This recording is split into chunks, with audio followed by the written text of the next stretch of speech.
Hello, everyone, and welcome to a new edition of Maidencast. It's a special edition. Special edition. It's a bit of a side project we've got going on tonight. Next week, we're going to be back doing reviews as usual. We'll be doing Brave New World.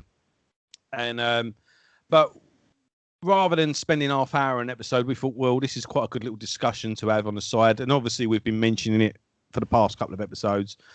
Tonight, we're doing the Blaze question. We're addressing the split with Blaze and the reunion with Bruce. And was it inevitable? And could it have been avoided? Could it have actually have worked? We're just going to analyse what didn't quite work. I think, we're going to spend an hour on it. We're going to do a bit of a time limit as well because we could just go over and over things. I think we've pretty much covered now that the general mainstream press, and even they're starting to backpedal now. When you read some of the reviews of Blaze's new upcoming album, I love him. It was basically Bruce goes solo, Maiden get this shit singer in. They do two of the worst albums that have ever recorded. And thank God Bruce came back and everything is well in the world. When we've gone over it now and we know that was nothing could be further from true. Yeah. And even it seems the main music press are even backpedaling on this now. And it seems like the very favourable reviews I'm seeing from this new album, it seems like they've finally cottoning on that they've actually got a bit of a gold mine in their back garden. You know, you've got this guy's one of the, I think arguably one of the greatest metal singers, and he's certainly got one of the most, I've said as all along, he's got one of the most underrated back catalogues. Yeah, you say it on a regular basis, don't you? And I've been flying the flag for years, and it seems like it seems to me when I'm reading these reviews, it's like we've kind of dropped a ball here and missed something, and now they're trying to make up for it and make out that they were on the ball all along. Which I'm glad he's finally getting some recognition, but doesn't make me any less pissed off with them, to be honest. Where do we start?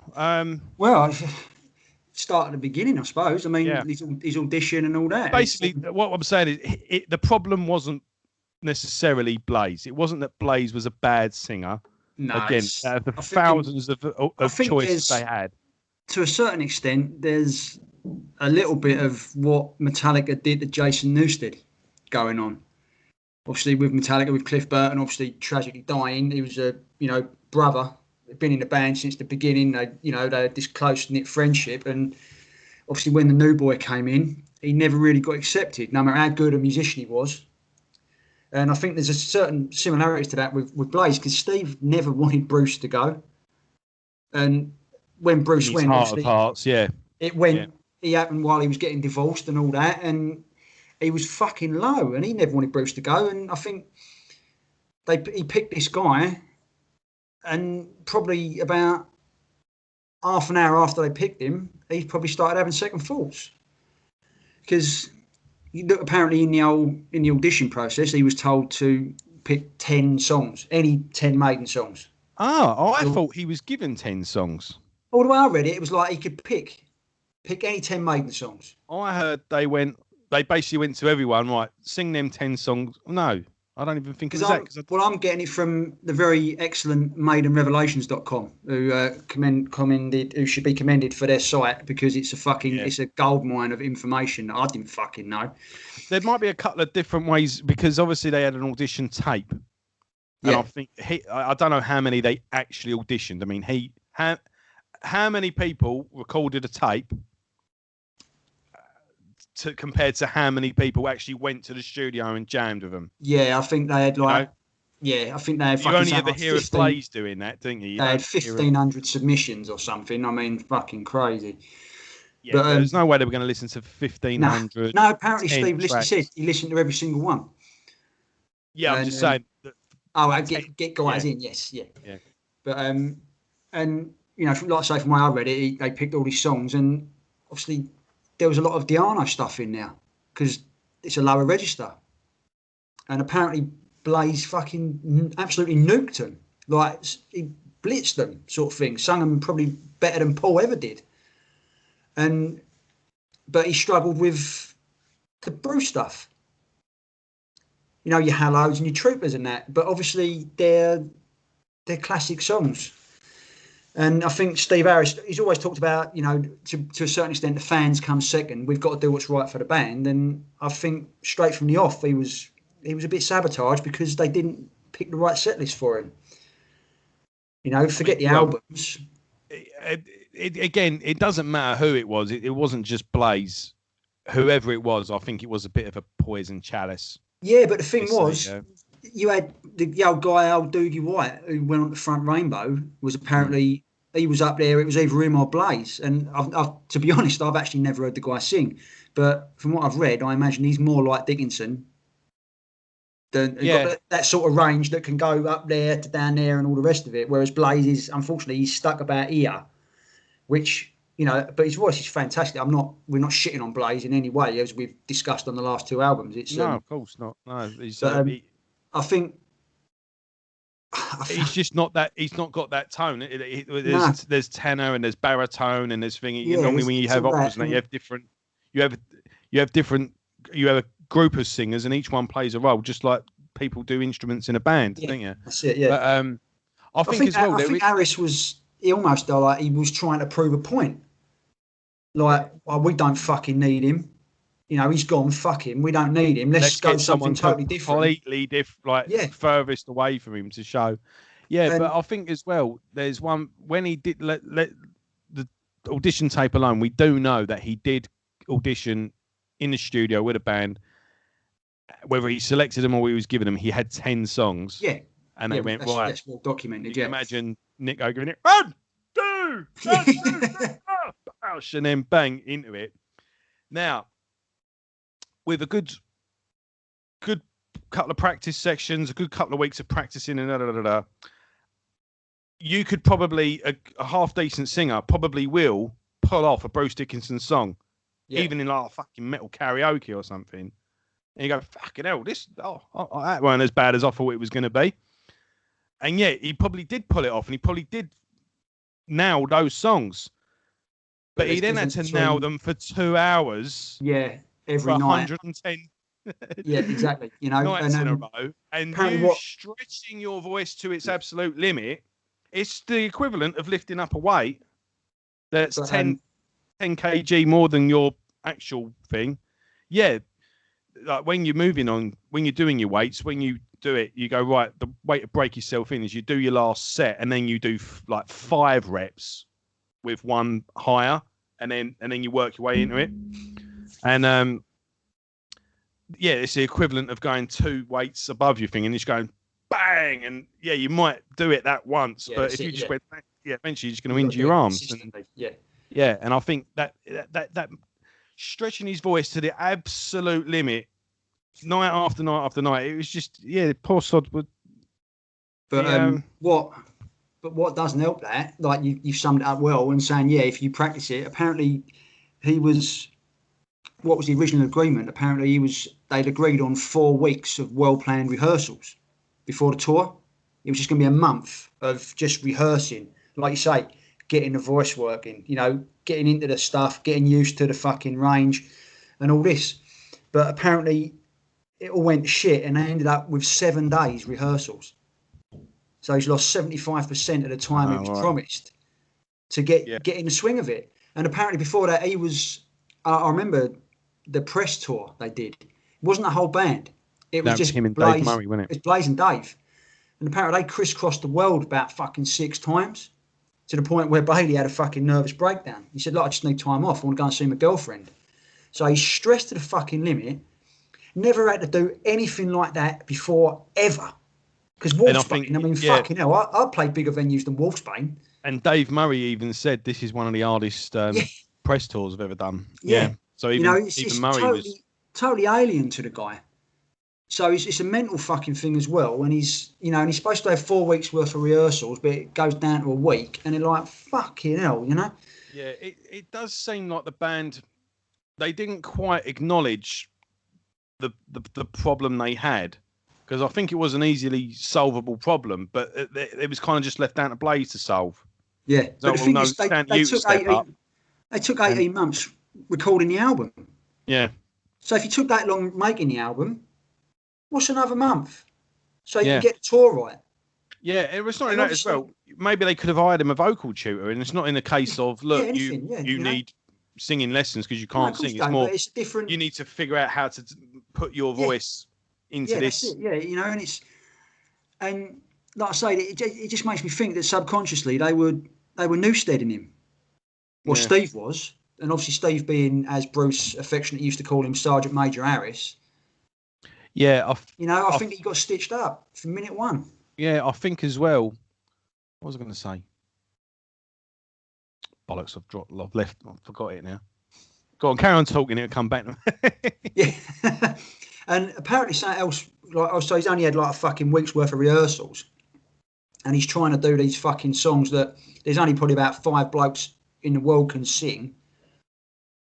And yeah, I mean, because at the end, when the fucking world ends and you're looking through the old Judgment Book and all that shit, and you look at it which says who are the greatest singers of all time, Dickinson's name's going to be on the list.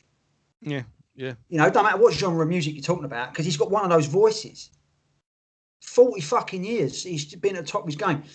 But apparently what else as well, which leads me to think he was stitched up, was in the apparently he didn't even get his own monitor mix. Obviously in the old days when you had the monitors on the stage, remember, before you had in-ears and all that shit. Yeah.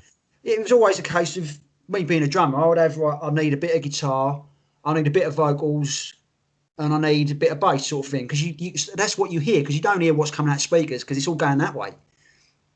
So in the monitor, you decide what you want. And Blaze was like, always in my monitors, always had guitar, because that's what my voice would attune to.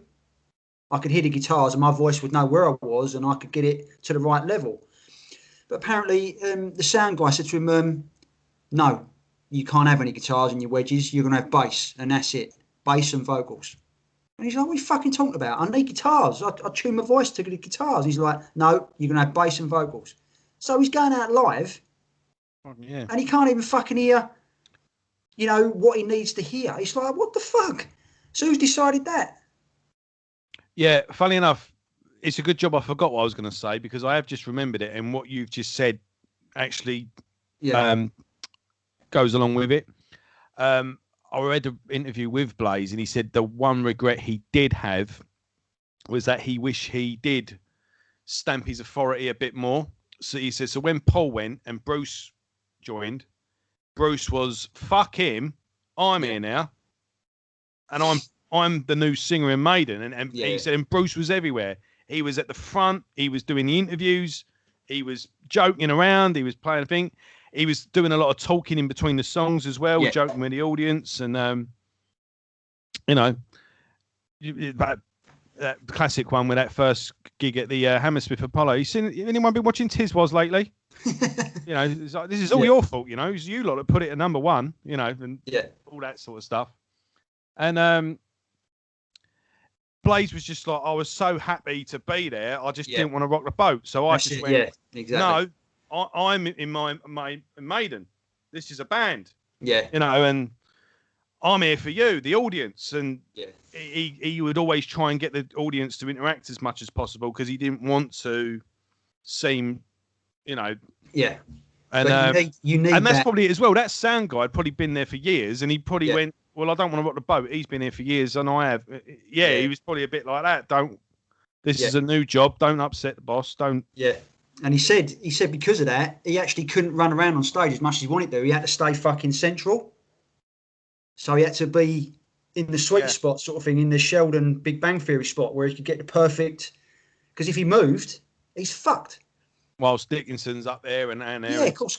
Swinging, from the rafters. I mean, Blaze actually said he started to actually use in-ears in the end, so he could get his own fucking mix going. Yeah. I mean, that's fucking bullshit, man. I mean, how can that be right? Yeah.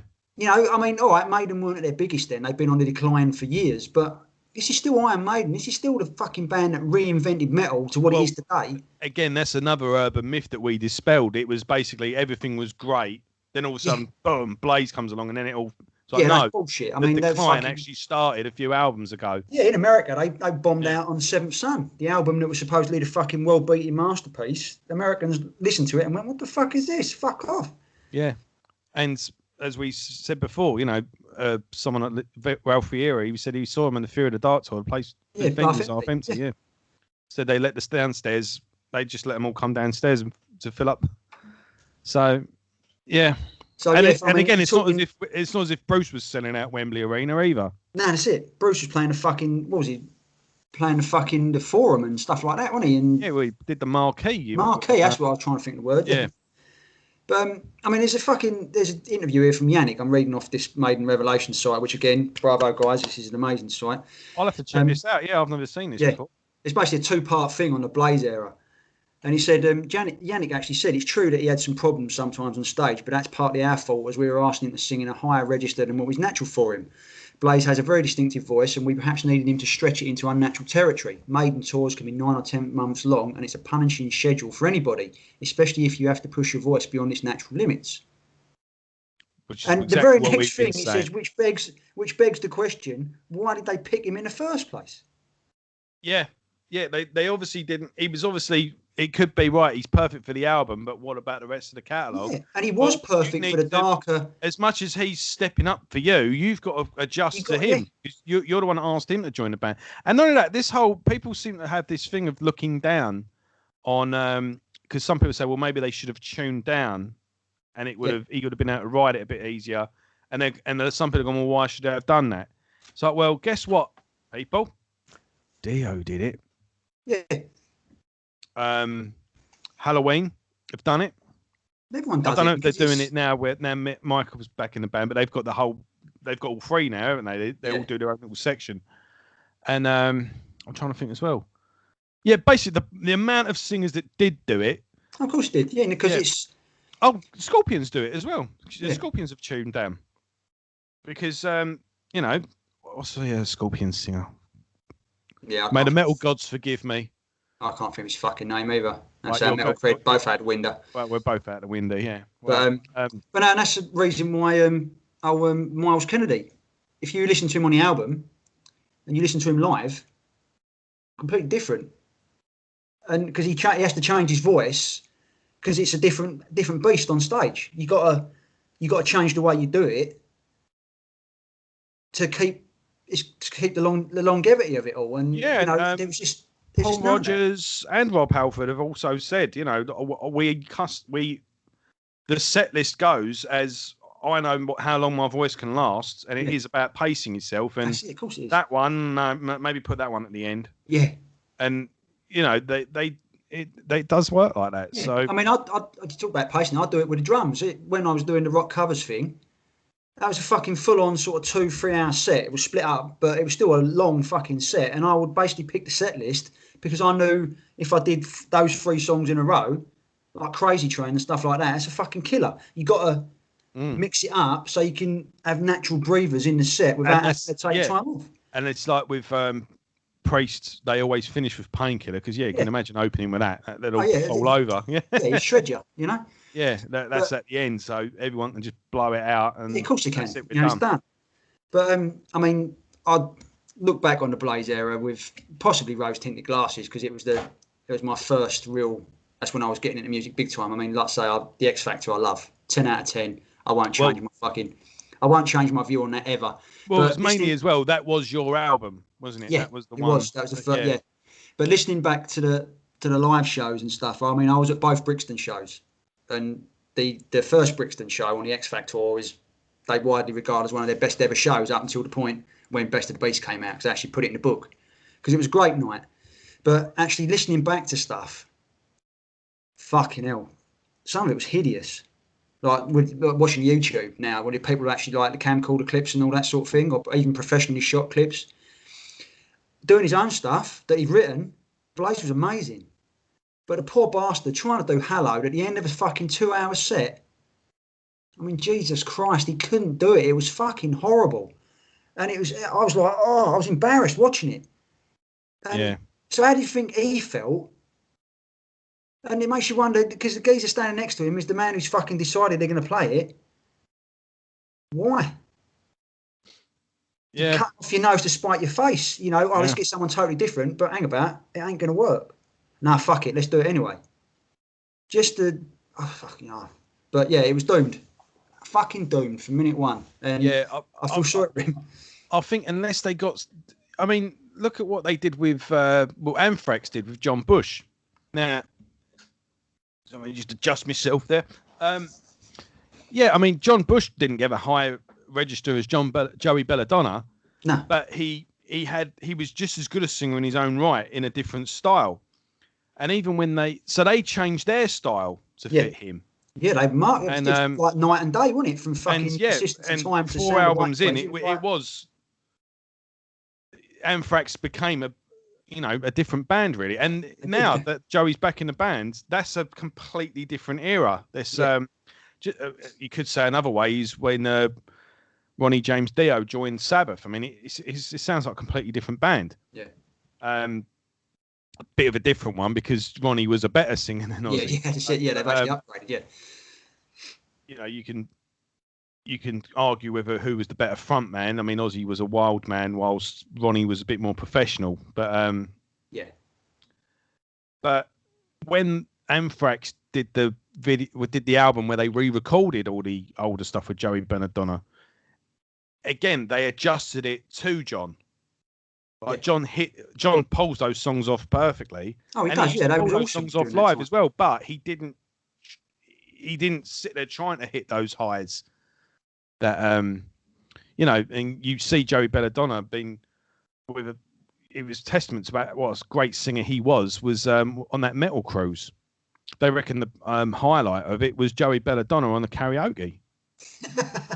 Because he was doing Don't Stop Believing and then he was doing Dio songs and they reckon he was the bollocks. They were just throwing stuff at him and him doing the karaoke in some bar was like the best gig of the fucking whole cruise. Brilliant, isn't it?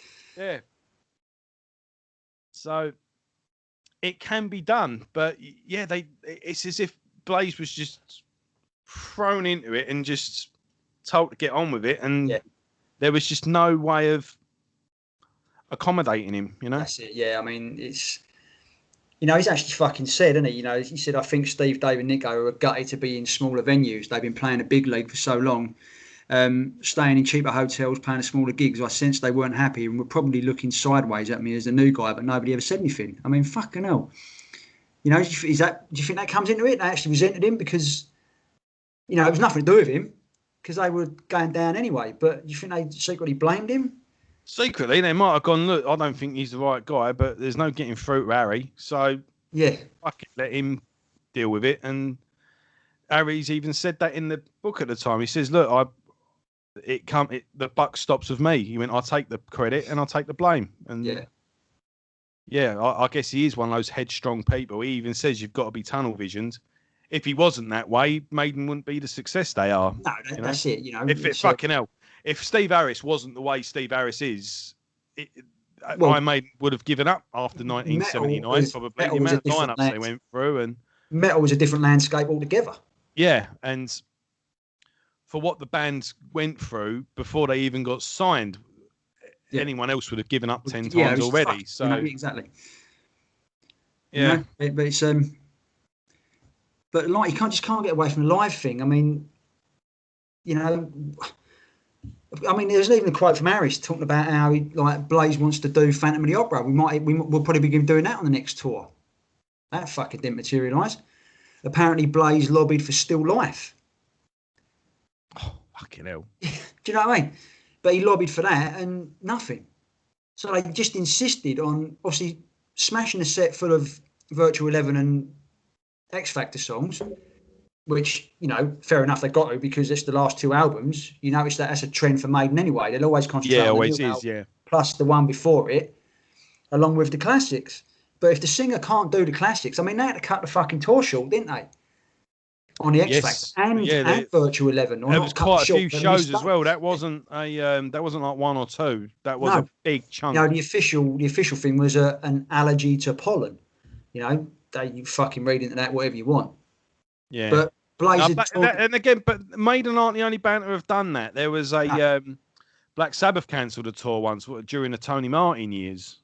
And but I come out with some blinding excuse, and it was like, yeah, basically it was down to low ticket sales. Yeah, it didn't justify the venue. But I think this has come down to the fact that the singer's torn his voice to fucking shreds, trying to do stuff that he should never been asked to do in the first place. Yeah, but you think right at that point they would go, right, we need to hire someone to get your voice, and I think that the mind was made up when the shows were cancelled on the X Factor tour, because you read about off of Brave New World, apparently they had the Nomad, Dream of Mirrors, and Fallen Angel, I think, were ready, and they were working on Blood Brothers during the Virtual 11 sessions.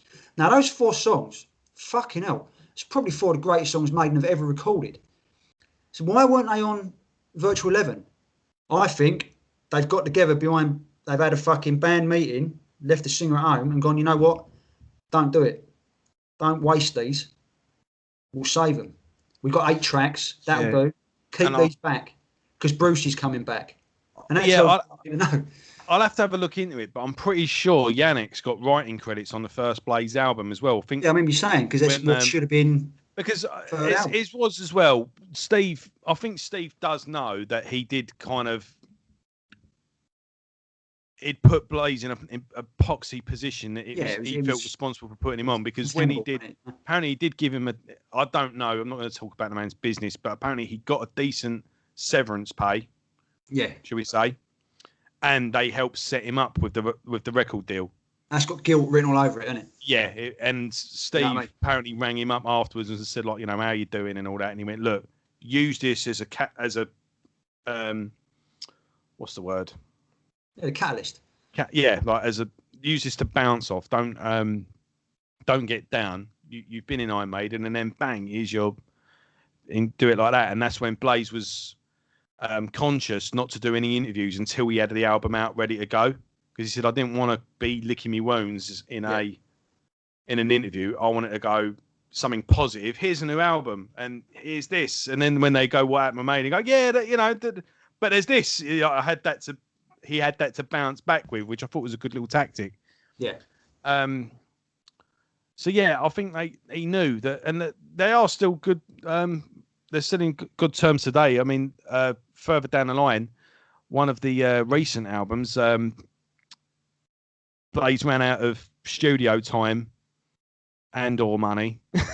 Yeah, and apparently Steve went just come down and he finished the album off in Steve's studio. All right. So, and that was just a couple of years ago. Yeah. So they are in good, and not only that, it seems like Bruce and Blaze have got a good. Have you seen the interview that Blaze did on Bruce's radio show? No. Yeah, I've sent it to you. But Bruce interviews Blaze on. I think it was the Man That Wouldn't Die. And even with that, Bruce has even said in interviews, he goes, I think Blaze was treated quite unfairly. He wasn't given a chance in the public eye and the press. And like he said, he went, there's always, the guy that replaces the classic, But I think it was quite funny, in that interview. He went, so how did you feel when you got the news that... Yeah, that's it. I suppose he just went, come on in, let's get straight into it. And Blaze went, well, Bruce, the first thing I thought, right, first thing I'm going to do is get drunk. Yeah. Can you imagine being in the bar where he was drinking that night? Fucking hell. But he said, and basically I got obliterated and woke up the next day and went, right, what now? But, right, so I suppose we're been a bit of a downer. Let's just say it did work. It went swimmingly. Maybe they did down tune. Maybe they hired one of the best vocal. This is the old. And this is the thing as well. If you go back to the channel and listen to my interview with Frank Reaney, he went to a vocal coach, and this guy had coached the classic singers, like your Tony Bennett's and stuff like that. and actors and he studied how to manipulate your voice, and he could do all sorts. And he gave him a death metal album, and he went, "I have never heard music like this before."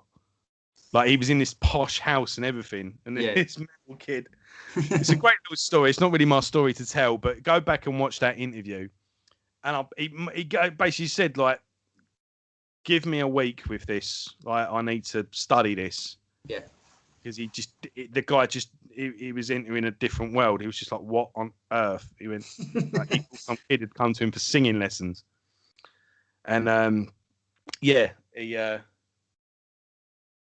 he went, "Right, I know how to do this." And to this day, like Frank, he says, "I do certain vocal exercises." He went, "And I can hold like real low growls and high screams." He went, "I can hold it, and I know how to do it properly without blowing my throat out." And to this day, he can do it because he learned how to do it. So, there must be a way. I don't know. It's like when they said to Ozzy Osbourne, "Have you ever thought about getting vocal lessons?" And he's like, "Well, they're going to find fucking Pavarotti back there. I'm in my 60s. But no, it is, the voice is an instrument that has to be trained and stretched, and it's a muscle at the end of the day, isn't it? You try fucking... A bit naturally. I mean, Ronnie James Dio never had a vocal lesson in his life, but in the school, he was a trumpet player. Learned breath. Yeah. So that was probably how... I remember reading that, actually. Was it a trumpet or a... No, it was a trumpet, I think, because I actually read that not long ago. So that was, he went, so I basically knew how to manipulate and, that's it, sort of manipulate the diaphragm and all that.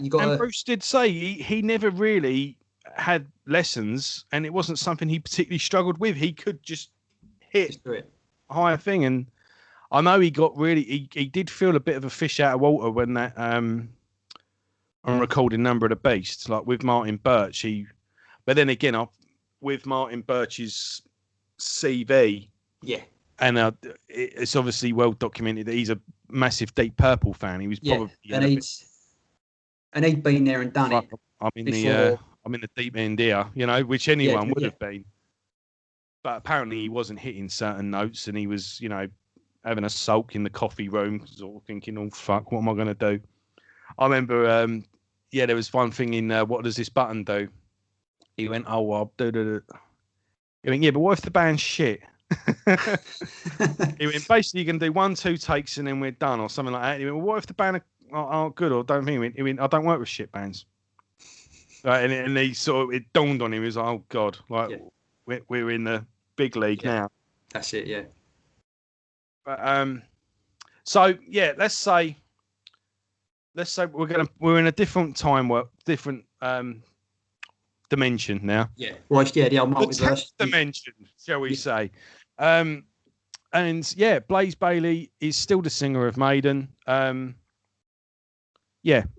some reason, Bruce did. Bruce's solo career kicked off, and he was far too big to go back to Maiden or whatever. Yeah. What do you think Iron Maiden would look like now?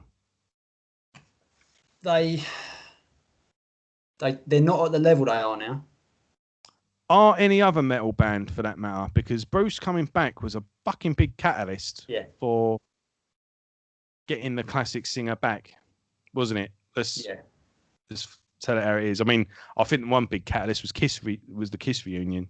Yeah, I mean, Kiss have been doing it for fucking years before. Yeah, but they did the whole in 1996. They did the original lineup, and they brought the makeup back as well, didn't they? Yeah. But that probably 4 nights at Madison Square Garden. Yeah, I mean, they're not. Does it? Okay. They're still in this country. They're not playing. They're not selling out the O2 2 nights in a row. I think they're playing bigger than Brixton, because people would have eventually come round to the fact, because there was a lot of fucking knee-jerk reactions going on when that first happened. It was like, "Oh no, I ain't fucking doing this, it's shit." But they would have come around. Yeah, because they would have found their feet with Blaze. They would have realised Maiden weren't going away, and they'd be doing. I ain't being funny. They'd probably be doing what fucking Priest are doing now. Priest play Brixton. They're not. Priest ain't massive.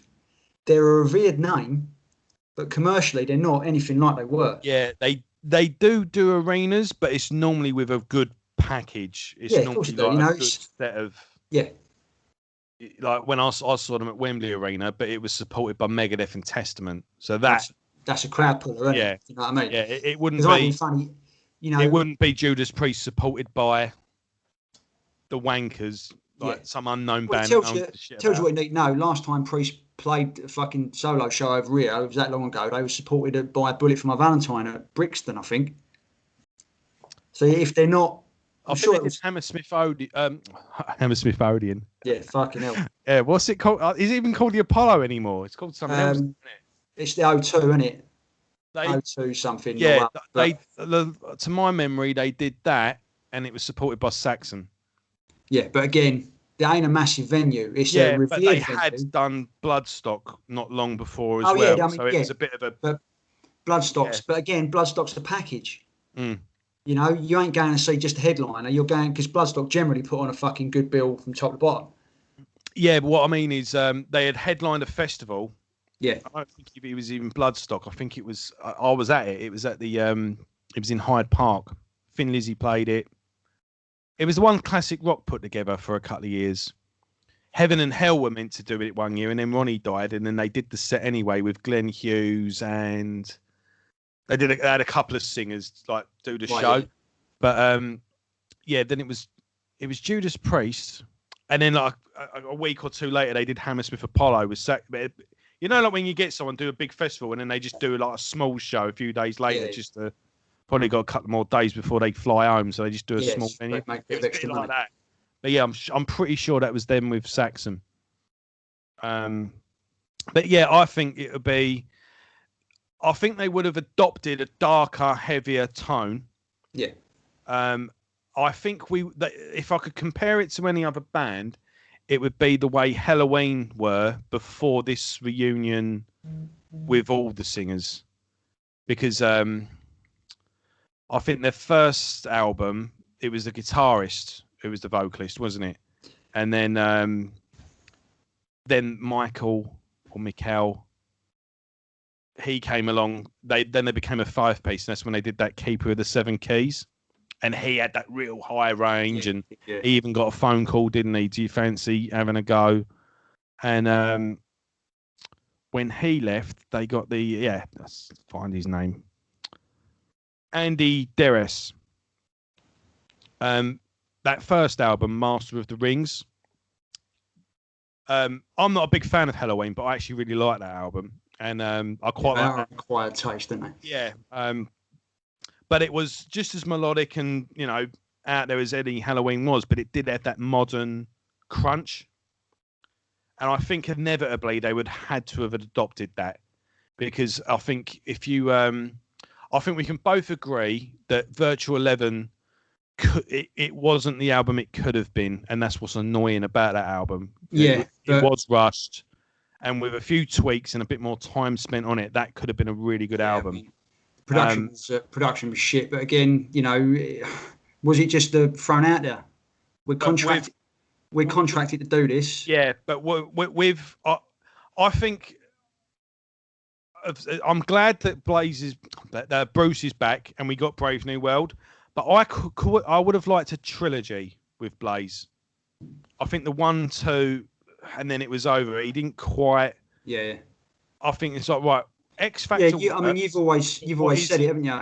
The first album is you're throwing all your shit out there. Your second album is you're like, oh, that worked. Right, let's do more of that. But it's your third album where you fucking really got it all tight together and you're there. Well, it's like whenever there's a new Bond or a new Doctor Who or something like that, that first episode or that first film is the hitting the ground running. Yeah. And then it's the second and third. It's like, but do they have a staying power? And I think, so we can put Virtual 11 down as a bit of a misstep. But then I think they would have had to have gone, right, how are we going to make this work? And I think what he would have been written for what would have become Silicon Messiah. Yeah, you're going to see a lot of that. Right, let's do some heavy, crunchy songs that are short, and then we'll mix in some of the longer songs that we were doing on X Factor, and that would have been a great package. So if you take what would have been, because there's loads of, and that's another thing as well. They'll go, X Factor's such a long album. You seen how fucking long Brave New World is? It's only just dawned on me. Yeah, no, yeah, it's well over an hour.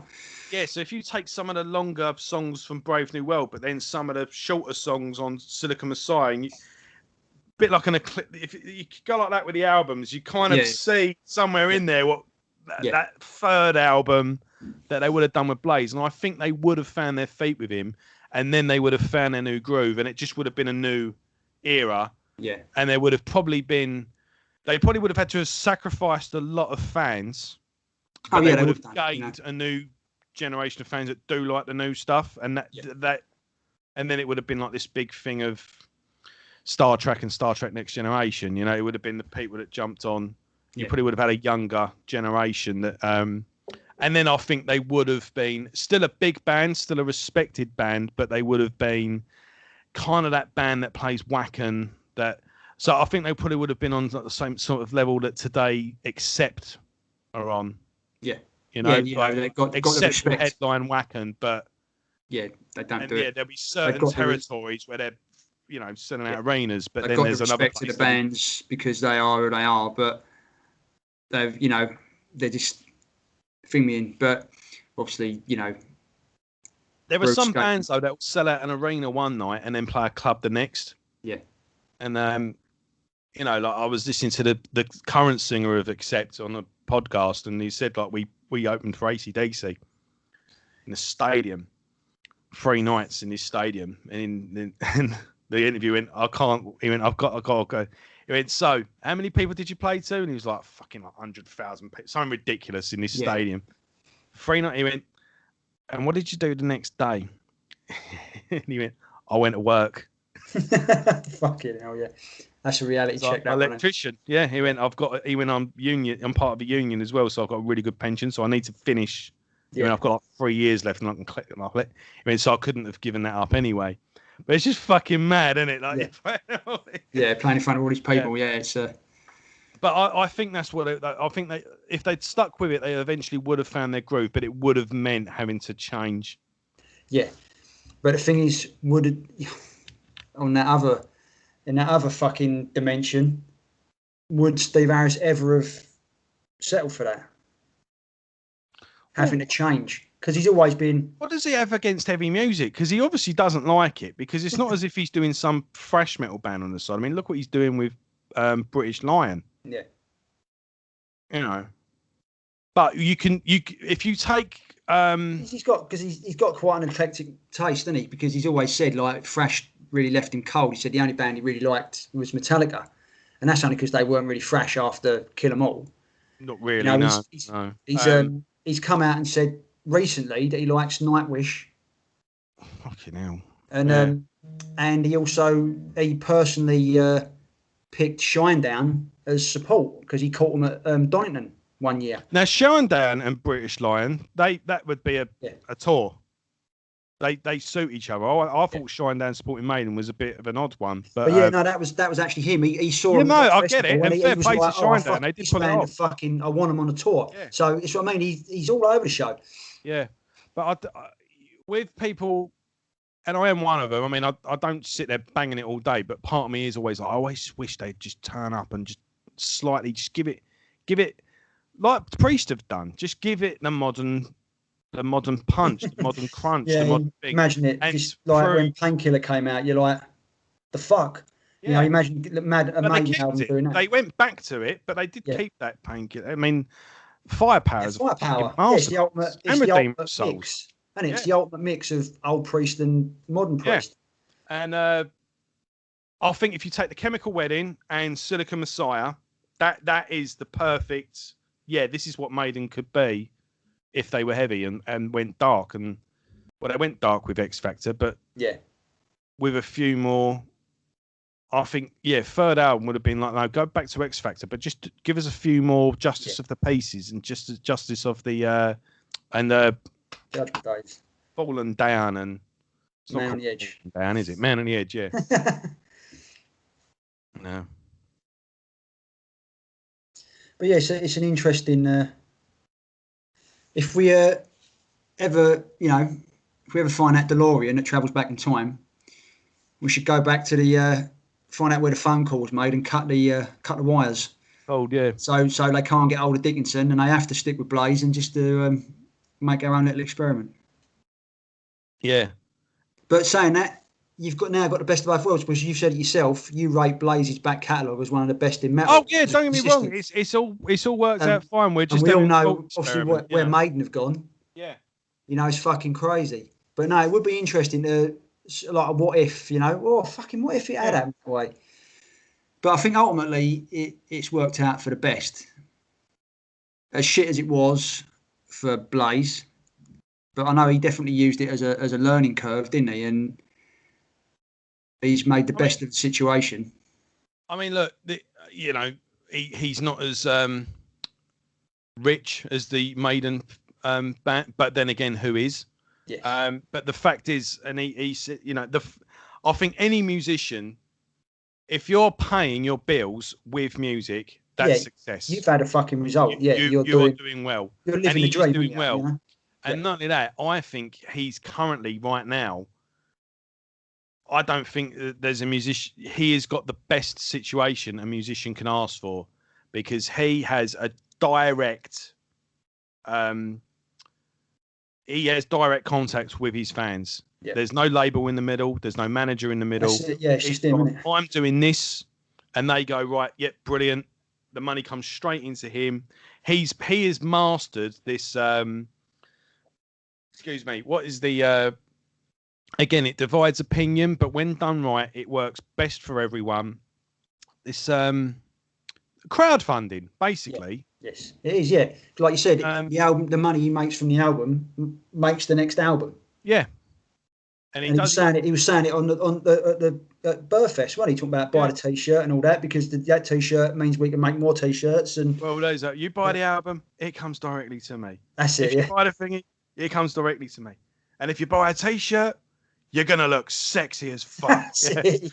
And and he has that great relationship with the fans as well. I mean, he does the we was discussing before we went on the meet and greet thing.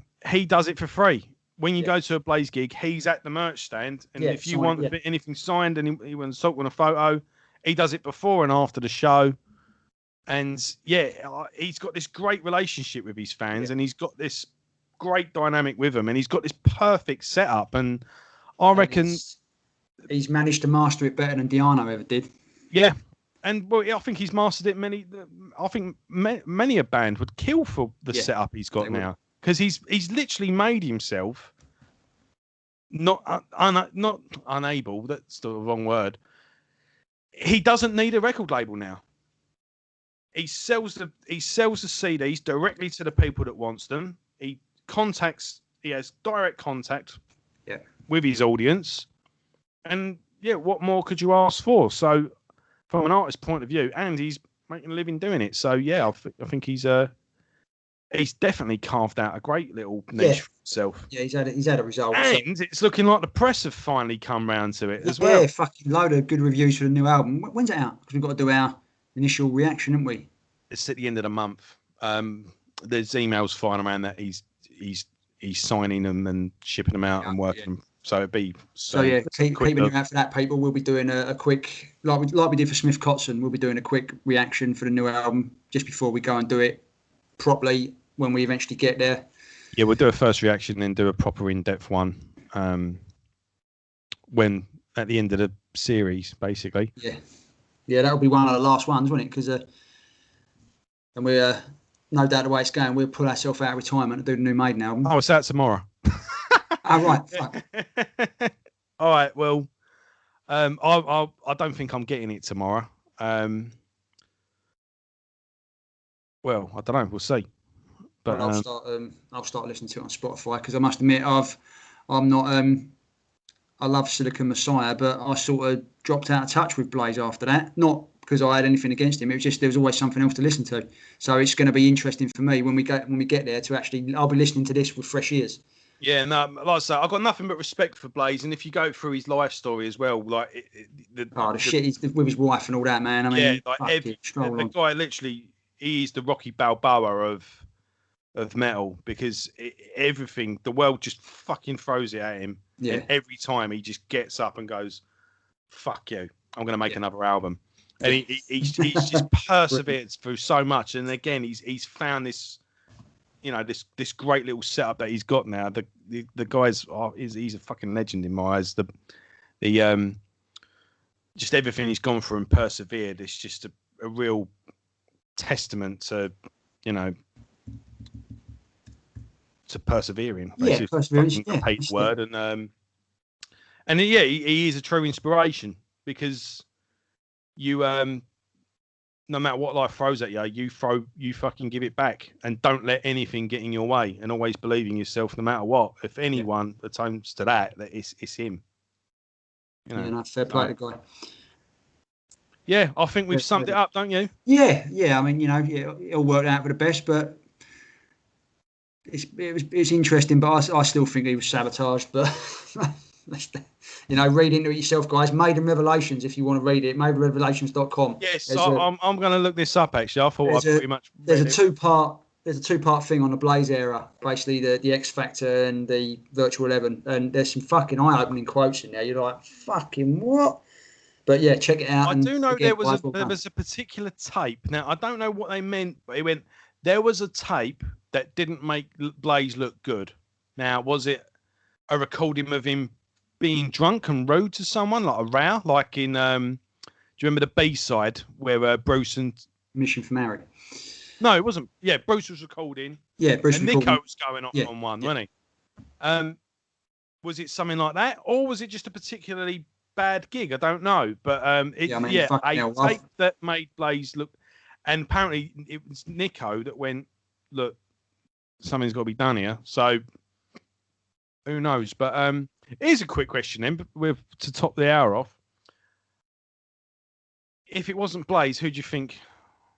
I think if they got a Bruce-ish, I think that would have been actually worse because you would have.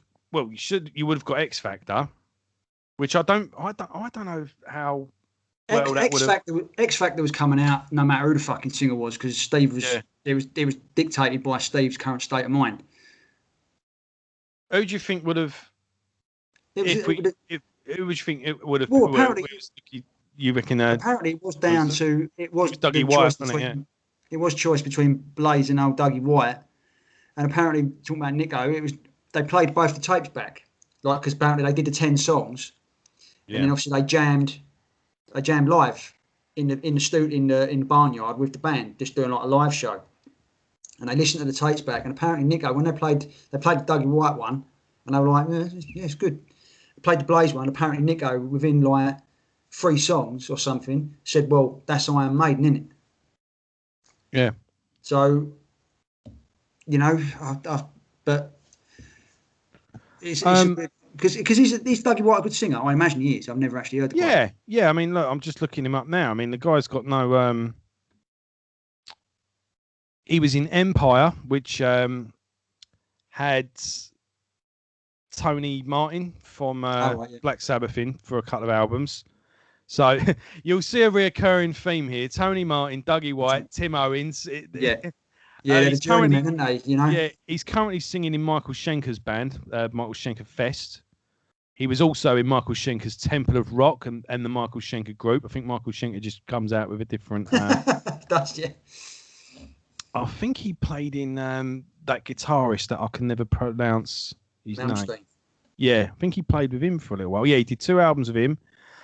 He's done 2 albums with Tank in the. There's more lineups of Tank than there are of the Drifters, though. It's like every holiday resort has a Drifters playing at it. Obviously did the album with Rainbow, but again, Richie Blackmore. Who's he played with? Let's go through it, shall we? Yeah, Ian Gillan, Ronnie James Dio. Yeah, it shows a guy's got pedigree. If he's So the fact that he's Yngwie Malmsteen and Richie Blackmore. And fucking Michael Schenker, fucking hell. Yeah, look at who he's played with over the years. So the fact that he's good enough for all them says something. Exactly, I was listening to a podcast once with Malcolm Dome from Metal Hammer, and he said he always thought they should have got Steve Grimmett. And I think I don't know the name. That would have that could have worked. He was in Grim Reaper. He did one album with Onslaught. He's done he's done a few AOR type bands as well. He's a bit of a funny enough, you know this the Three Tenors, or the Three Tremors. So it was yes. he did the UK tour when one of the singers had to bail out for some reason. So he did the UK dates. So yeah, that's another one as well. So he's on stage with Tim Owen and holding his own. And he's another singer as well that's been to hell and back and still lived to fight a good fight. Well, putting it out there, but he recorded one of Priest's finest albums. Fucking, I'd fight me now. But I was saying Steve Grimmett, who's Jugulator. Yeah. There ain't many better than that. No, that's a good album as well. Let's have a look. Yeah, there's that is the most known one. My favourite is that one. The Grim Reaper riding a motorcycle through a stained glass window. Does it get more metal than that? And that's a pretty good album as well. Yeah, check out Grim Reaper. They're good.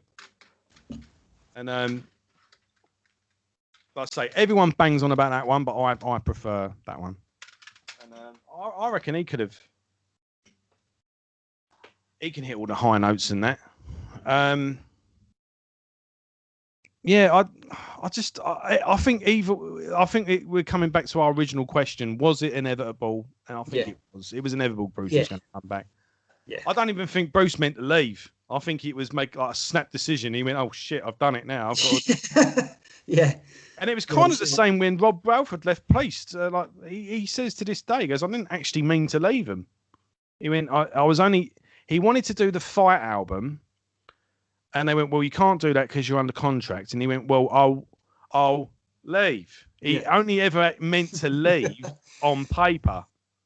Yeah. And apparently it was like, "Well, you've left then," and it was like, "Yeah, but surely I'm not sure because there was a lot of bad mouthing in the press as well." And it was like, well, surely you could have sorted that out. You could have done it another way. I mean, yeah, like surely you would have explained to the band, "Oh, it's only on paper." Yeah, that's it. Yeah, no, fuck yeah. Yeah. Right. Anyway, we hope we've given you some insight into what we think went on, and any comments, if you just think we're talking bollocks, please feel free to drop them. Yeah. And shit. We'll all right, yeah. Well, we'll see you next week for the quick War Within Me, whatever it's called, quick reaction, won't we? Yeah, okay, we'll quickly do that, and then we'll do a proper review. We'll be back on track. Yeah. And we'll be back with Brave New World. Brave New World coming soon. So, I hope you all had a nice Easter break. And we'll be back on it soon. Thanks for watching Maidencast. If this is your first episode, go back and have a look through the beginning and work your way through. Welcome aboard. And we'll see you all soon. Laters.